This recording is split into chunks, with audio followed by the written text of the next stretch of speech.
let's conclude with some local talk. And I'm going to bring this up to you, John, and I'm going to play this for the listeners because to tee up the prospect. We only have one this week. And no, as I mentioned at the beginning of the show, no, it is not a USC player and it is not a Pac-12 player. It is someone who is near and dear to a lot of Ohioans, Cincinnatians' hearts. Yeah. You see John doing the shimmy over there. I'm going to share this real quick before I share the little slideshow that I prepared on this player. And usually I kind of take a lot of the big leads in terms of like, this is a guy I kind of research and everything. But John has a specific vested interest in this player here. But this is Josh Whyle, and he is working out at the Bengals indoor practice facility for the local workout day. The Bengals were hosting him. And this is from Neil Meyer covering the event here, talking about what it would mean to stay home and play for Cincinnati. Hopefully you can hear it. Process. I just want to go somewhere that's going to utilize me in the right way. Playing here would be pretty cool, being in the city at all three levels of the game. That would be pretty cool. But, I want a team that wants me. We go win championships.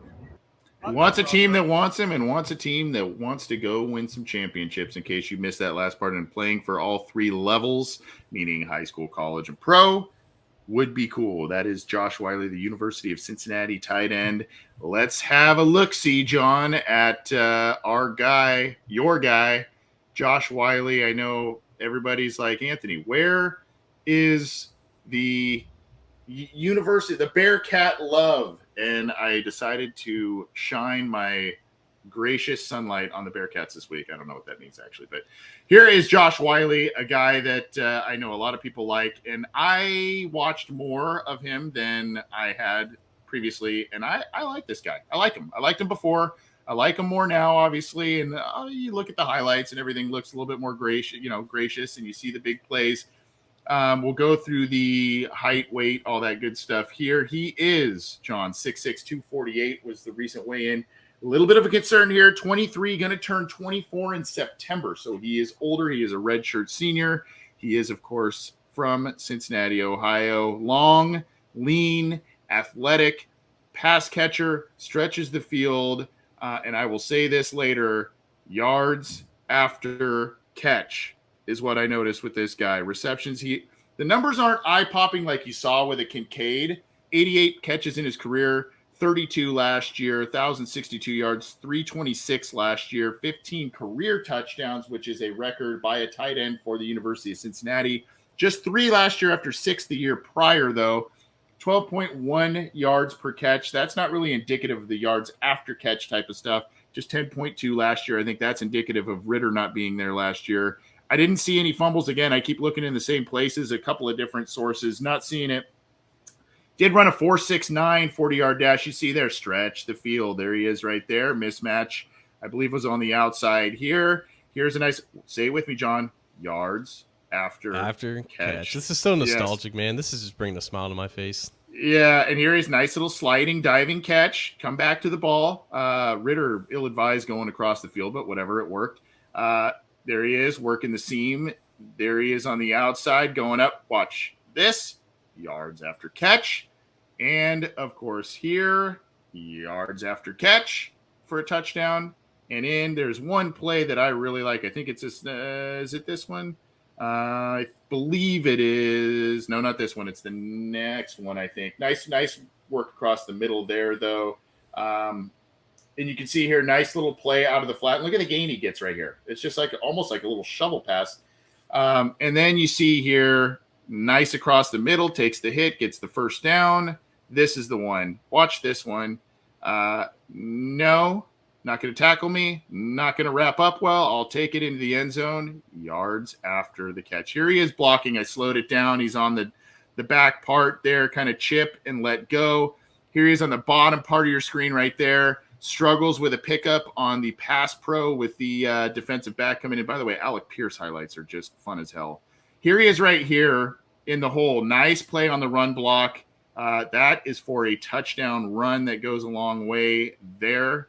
Comes across in motion, gets set, watch him at the goal line here, goes through the hole, picks up a guy, stands his ground. That turns into a rushing touchdown. I like that play there as a run blocker.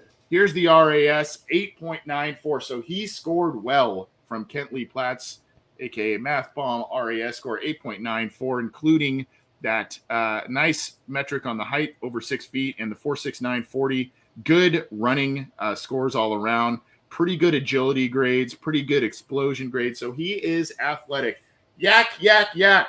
Yards after catch with this guy. Yards after catch. He's elusive and quick for being over 6'6".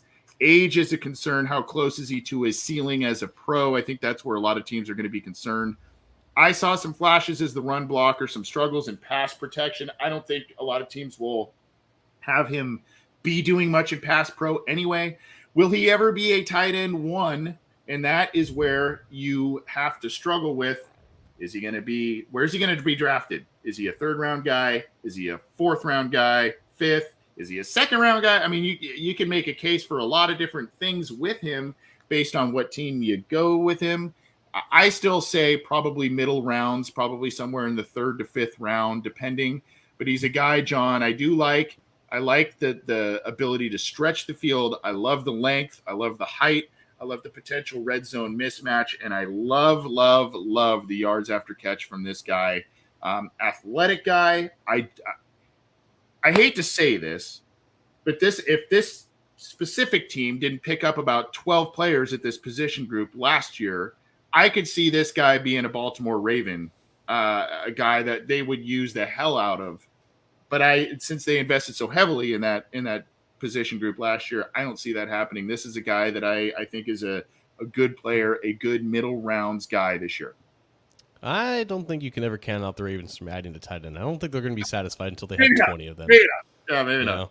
So they're always in play. I know we picked Whyle. I believe it was like the 4th round of our first ever mock draft for this season. Yep. And that at this point, it kind of seemed a little early for him based off of where he is on most boards. And I think the reason behind that is mainly because of the age, factored in with the fact that he's 6'7", only 250. So he looks really lanky out there. And like you saw, like he generated some movement against some AAC guys, but they're not going to ask him to be an inline guy. He's a detached tight end who's receiving option. I think he could work well in like a split zone offense. Like as you saw, he was kind of detached and kind of worked on the wing formation or wing option, and some of those plays like that, which UC did every now and then. But I think he would have done best if he would have declared last year. It was a weaker tight end class, and he would have only been like 22, turning 23, and he was coming off of a better year last year. Ritter left for the NFL, and the UC's quarterback situation was not pretty this year, so I don't think that helped. I'm glad he came back, and I got to see him for another year, but I don't think it did him any favors, because in 2020, he led UC's passing offense and receiving yards as a sophomore, as a tight end, and it was the year that Ritter really developed for the first time and looked like a competent quarterback, and it was largely because you had Whyle running up the seams and being, again, 6'7" with like an inordinate catch radius. And I think that's the biggest attribute with him, is that whether down the sidelines or down the middle of the field, when you're stretching, when you're trying to split those split safety looks that defenses are going to have against the Bengals